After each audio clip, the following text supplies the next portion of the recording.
Dios les bendiga, mis hermanos. Una vez más hemos retomado el poder compartir la palabra del Señor con ustedes. Y esta tarde quisiera compartir con ustedes un tema que a mí me ha parecido muy acorde a los tiempos en que estamos viviendo. Sé que muchos se estarán preguntando, ¿cierto?, ¿qué hay de nuevo debajo del sol en este tiempo en el que estamos viviendo? Y la verdad, hermano, es preocupante porque realmente lo que se está viviendo es una crisis a nivel de liderazgo y a nivel ministerial. Para ello vamos, hermanos, a profundizar en el pasaje de Amós, en el capítulo 7, en el verso 12. Lo leemos entonces en nombre del Padre, del Hijo y del Espíritu Santo, que dice así: Y Amasías dijo a Amós, vidente: vete, huye a tierra de Judá y come allá tu pan y profetiza allá. El profeta Amós, uno de los profetas que se le llama pequeños, ¿cierto?, profetas menores, un ministerio en que se desarrolló en la última parte de Jeroboam II, que si bien es cierto fue llamado en tierra de Judá, sin embargo gran parte de su ministerio y el último ministerio en este mismo pasaje en el cual vamos a reflexionar está hecho en Israel, lo que se conoce, cierto, como la tribu del norte. Y en este libro encontramos palabras como cuando el león ruge. Y habría que preguntarse por qué el león ruge, refiriéndose a Dios. Cuando un león ruge, ¿quién no temerá?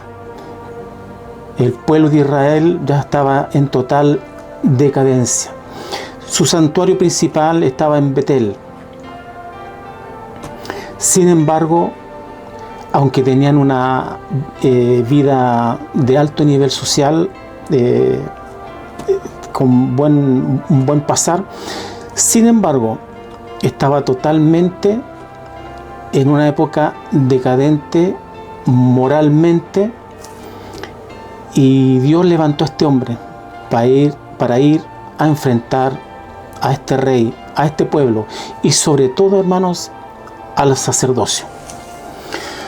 Amós, que su nombre significa el que recoge, un simple boyero, un recogedor de higos silvestres. La primera pregunta sería: ¿por qué Dios tiene que traer a un boyero, a un recogedor de higos, a hablarle al rey y a los supuestos profetas y sacerdotes que estaban en aquel lugar?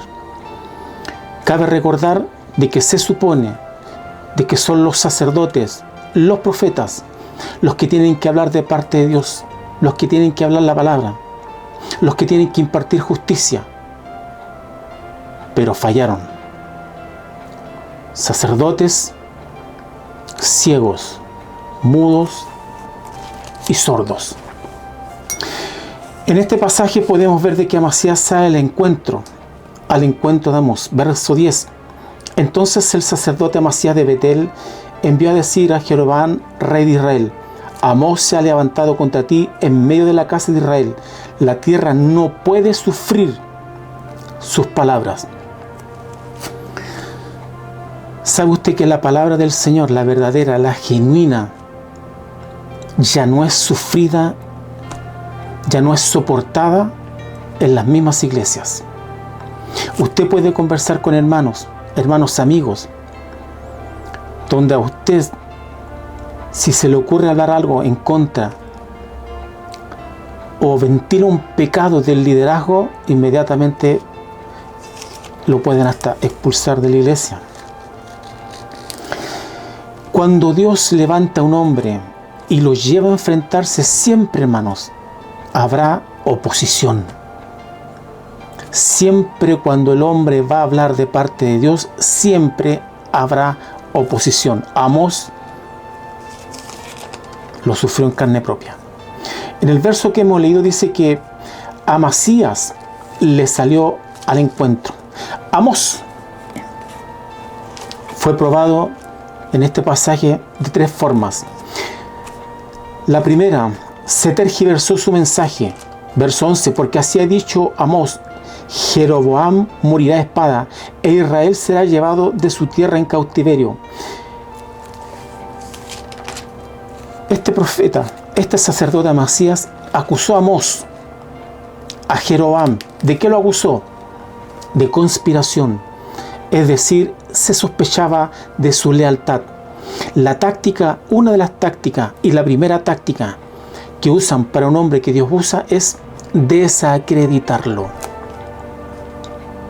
Mire, hermano, ¿cuántas veces ha pasado que usted por hablar la palabra dicen, pero ¿y tú? Y empiezan como a desacreditarlo, aun si el hombre está hablando una verdad. Estoy de acuerdo que el hombre tiene que predicar cierto con testimonio, estamos totalmente de acuerdo. Pero cuando usted habla de parte de Dios, siempre le encontrarán algo. ¿Para qué? Para desacreditarlo, desautorizarlo. Aunque usted esté diciendo la verdad, aunque usted lo que está diciendo está en la Biblia, aunque esté en la palabra, ellos no se enfocarán en lo que usted está diciendo conforme a la Biblia, sino que lo acusarán a usted personalmente, desautorizándolo y desacreditando. Amasías intentó desacreditar a Amós. La táctica de desacreditar, tuercen sus palabras, diciendo que Jeroboam moriría en batalla. Es más, Jesús nos advierte que sufriremos persecución. En Mateo, en el capítulo 5, en el verso 11, hablando el Señor dice que nos cuidemos, nos advirtió que hablarían mal de nosotros mintiendo. La primera táctica, aunque esté hermano, hable la verdad, es desacreditarlo. Llama la atención, hermano, llama la atención que justamente el sacerdocio, el que se opone al hombre de Dios. A veces nos hemos preguntado muchas veces quién fue realmente los que instigaron a la muerte de Cristo mismo. Y fue el sacerdocio. La máquina religiosa, sacerdotal de aquel tiempo instigaron, promovieron al Imperio Romano para matar y crucificar a Jesús. Levantaron mentiras contra él, acusándolo de blasfemia, de creerse rey. ¿Por qué? Porque no podían tolerar sus palabras. En el verso 10 hemos leído: la tierra no puede sufrir todas tus palabras.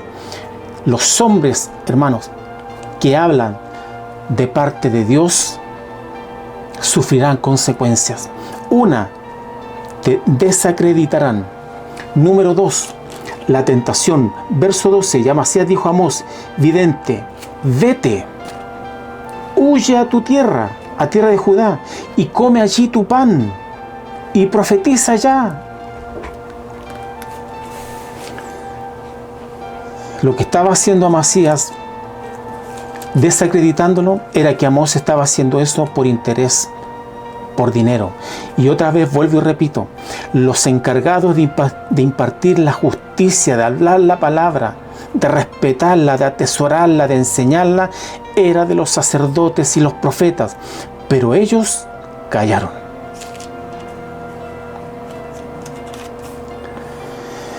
Es tentado con la seguridad: come allá tu pan, vete.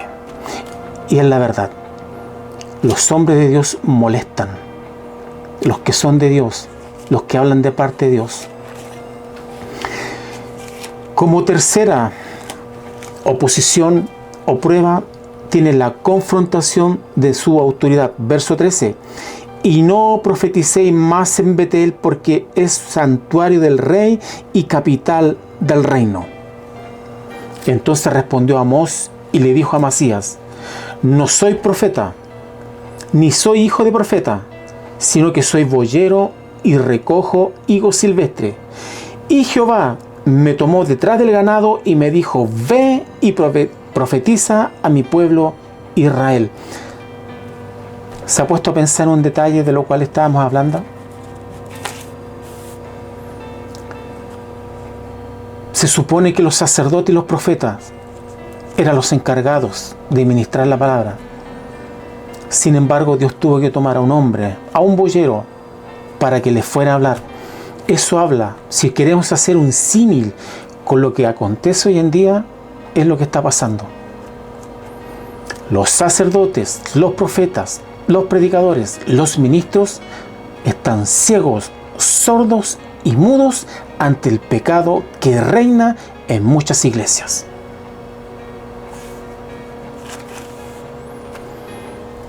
Amasías se inviste de todo su orgullo eclesiástico de posición. La iglesia, ejemplo, muchos dirán, no aceptará una cosa así. Betel es una capilla real, una catedral nacional. Y gente como Amós no tienen caída acá. Están fuera del lugar. Sus palabras son insufribles. Amós no fue el único en tener que enfrentarse a las autoridades eclesiásticas.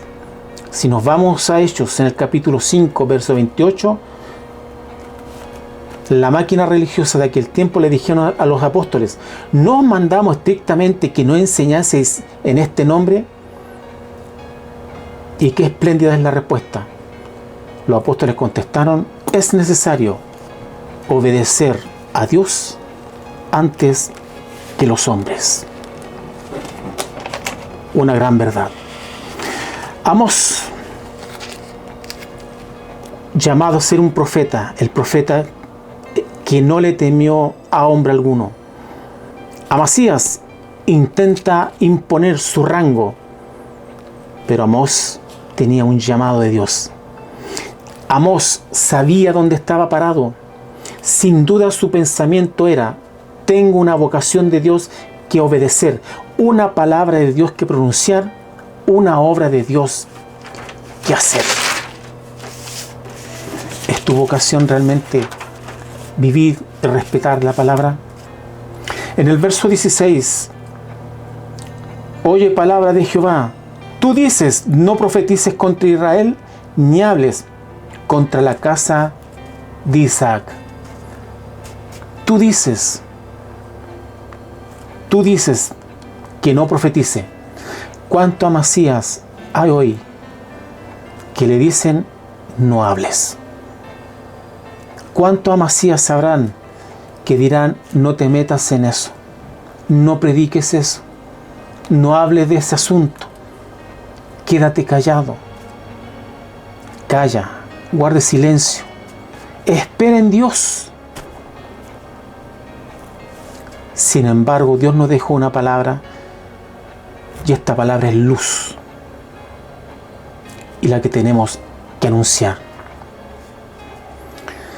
Las consecuencias, en el verso 17, escucha esto: por tanto, así ha dicho Jehová: tu mujer será ramera en medio de la ciudad, y tus hijos y tus hijas caerán a espada, y tu tierra será repartida por suertes, y tú morirás en tierra inmunda, e Israel será llevado cautivo lejos de su tierra. Amasías tuvo que enfrentar terribles catástrofes. Rechazó la palabra del Señor y el Señor lo rechazó a él. Amasías, un hombre que oyó la palabra del Señor, pero no la escuchó, ni la aceptó, ni la obedeció. Uno fue tomado y el otro fue dejado, porque uno se humilló ante la palabra y el otro no. En un principio les decía que estamos en una era de crisis eclesiástica, donde muchas cosas que antes era pecado, ahora se ha normalizado.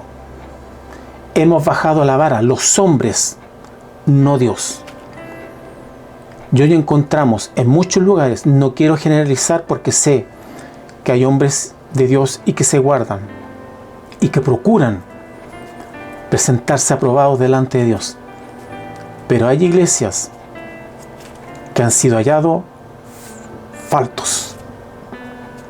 Han desechado la palabra porque no han buscado el consejo de Dios que está en la Biblia, cómo tienen que ser las cosas, cómo se tiene que regir, cómo tiene que vivir, cómo se tiene que mover la iglesia.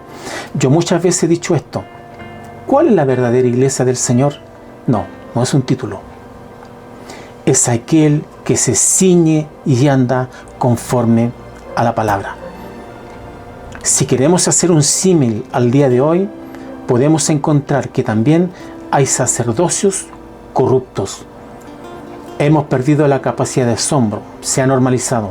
La historia, lamentablemente, vuelve a repetirse. Entre ellas, por ejemplo, iglesias que son monárquicas, donde ya el pastor, ya siendo de una edad avanzada o con problemas de salud, tiene que dejar a alguien a cargo. Debiera de ser un conducto regular, normal, limpio, transparente a un grupo de directorio. Sin embargo, a veces se nombra a los hijos pastores para que ellos sigan con la monarquía. Ahora bien, pudiera ser de que ellos hombres hayan sido hombres probados, que realmente, entre comillas, porque esto es una elección de Dios, pero que se hayan ganado, ¿cierto?, el respeto y el testimonio, pudiera ser. Pero ¿sabe qué? En muchos casos, y en la mayoría de los casos, no es así.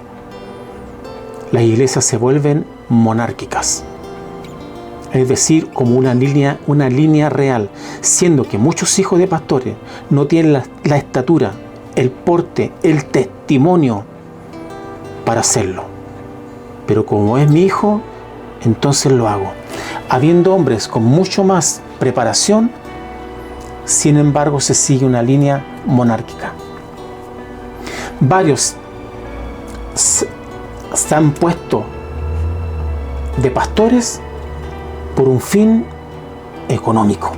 Y esa es otra realidad. El Evangelio a muchos también los ha sacado de la pobreza y se han metido a ser líder, a ser pastor, simplemente por un fin económico. Y no lo digo yo, lo dice la Biblia. La Biblia dice que harán mercadería de ustedes. A muchos de vosotros entrarán lobos rapaces.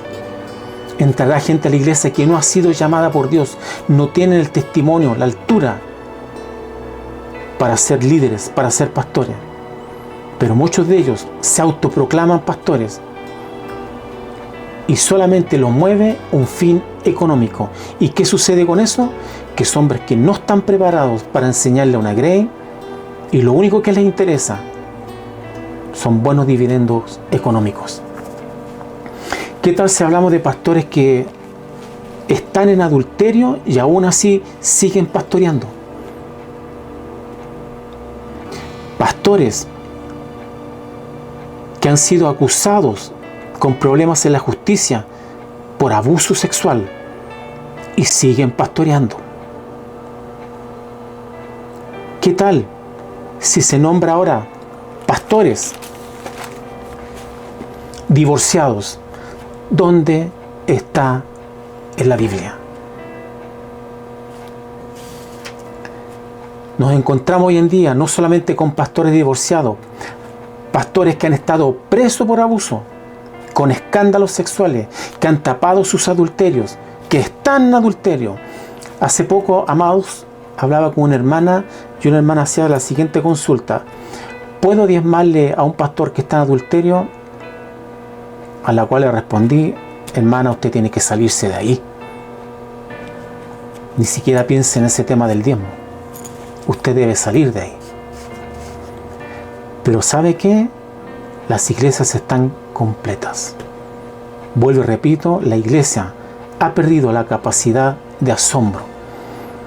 Hay cosas que suceden dentro de la iglesia que son pero escandalosas. Pero al pueblo pareciera que no le importa. Y vuelvo y repito, ¿por qué pasa eso? Porque los profetas, los sacerdotes, los ministros, los predicadores, los ancianos, los diáconos son ciegos, sordos y mudos. ¿Qué opina usted? Pastores recasados, casados dentro de la iglesia, separados y vuelto a casar y siguen pastoreando. Ahora, hay una pregunta que a veces se nos hace, es la siguiente. Usted dirá, bueno, si un pastor X ha caído en adulterio y Dios lo restaura, ¿puede seguir pastoreando? Porque usted me puede decir, Dios puede restaurar a una persona que haya cometido pecado. Muy bien, es cierto. Dios a un hombre que haya caído en un pecado o en una clase de esta envergadura, sí, tiene que pasar una disciplina, y por supuesto las disciplinas son para restaurar.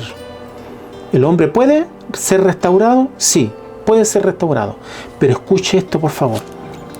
Escuche esto. Pero queda inhabilitado para ejercer liderazgo, porque su testimonio ya no le acompaña. Para todos aquellos que hacen y preguntan y dicen a veces, no juzgue. Pero Cristo dijo, yo no juzgo, la palabra que yo he predicado lo juzgará. Este es el filtro. Un pasaje por todos conocido, 1 Timoteo en el capítulo 3. Palabra fiel dice, si alguna le anhela obispado, buena obra desea. Pero es necesario que el obispo sea irreprensible. Nótese, el obispo, es decir, el que tiene autoridad, tiene que ser irreprensible. Marido de una sola mujer. Sobrio, prudente, decoroso, hospedador, apto para enseñar, no dado al vino, no pendenciero. Mira, no pendenciero. ¿Usted ha escuchado pastores pendencieros que viven peleando? Que son iracundos, que si usted no se alinea a lo que él quiere o lo contradice, lo tratan de la peor forma. Ahí los tiene. Aquí la Biblia los descubre. No codicioso de ganancias deshonestas, sino amable, apacible, no avaro, que gobierne bien su casa, que tenga a sus hijos en sujeción con toda honestidad. Pues el que no sabe gobernar su propia casa, ¿cómo cuidará de la iglesia de Dios? No un neófito, es decir, no un aprendiz, no un novato, no alguien que esté recién comenzando. Hay pastores que nombran a gente nueva, diácono, porque dan buenos diezmos, buenas ofrendas, o porque le cae bien. Apitutados. En el mundo secular se habla de la ley de la transparencia. Se está luchando contra el nepotismo. El mundo secular nos está dando enseñanza a nosotros cuando debería ser todo lo contrario. No un neófito, no sea que envaneciéndose caiga en la condenación del diablo. Y escuche esto, también es necesario que tenga buen testimonio de los de afuera. Un líder no solamente tiene que tener testimonio dentro de la iglesia, sino que también tener buen testimonio con los de afuera, con los que nos rodean, con el mundo secular, con los vecinos, con los amigos. Estos son los requisitos para alguien que quiere ser líder o es líder. ¿En tu líder existe eso? ¿Reúne estos requisitos? ¿O realmente nos damos cuenta de una gran verdad? Que el liderazgo, el sacerdocio, los encargados de ministrar la palabra, la justicia, la santidad, está en franca decadencia. Y el pueblo lo ha normalizado. Total, yo voy a la iglesia, alabo al Señor y es lo que me importa. Prosigo el blanco, dice, que es Cristo. Y es cierto. Pero tú puedes decir, o el líder, como dijo el apóstol Pablo, ser imitadores de mí como yo soy de Cristo. En el libro de los Hebreos, cuando habla de los pastores, dice imitad su ejemplo. Entonces, cuando usted dice no hay que mirar solamente a Dios, ¿y usted ve a Dios? ¿Lo ha visto en forma corporal? ¿O ve a los hombres, a los líderes que representan, que son representantes de Dios aquí? ¿Cuál es su ejemplo a seguir? Sabemos que es Cristo. Pero las personas que nos lideran tienen que ser personas que nos inspiren, que sean ejemplos para nosotros, así como le decía el apóstol Pablo, así como lo decía Cristo mismo. Mirad qué ejemplo les he dado. ¿Tu líder puede dar ese ejemplo? ¿Pasa la prueba? ¿O son de estos pastores que yo te nombré? Termino con esto. Vuelvo, repito y reitero. ¿Y por qué pasa eso? ¿Sabe que hay mucho de la gente de la congregación, del pueblo? Porque no saben entre la derecha y la izquierda. No saben discernir. De ahí viene el problema grave. Que los que son encargados de instruir, de enseñar como tiene que ser, callan. Son ciegos, sordos y mudos. Dios les bendiga.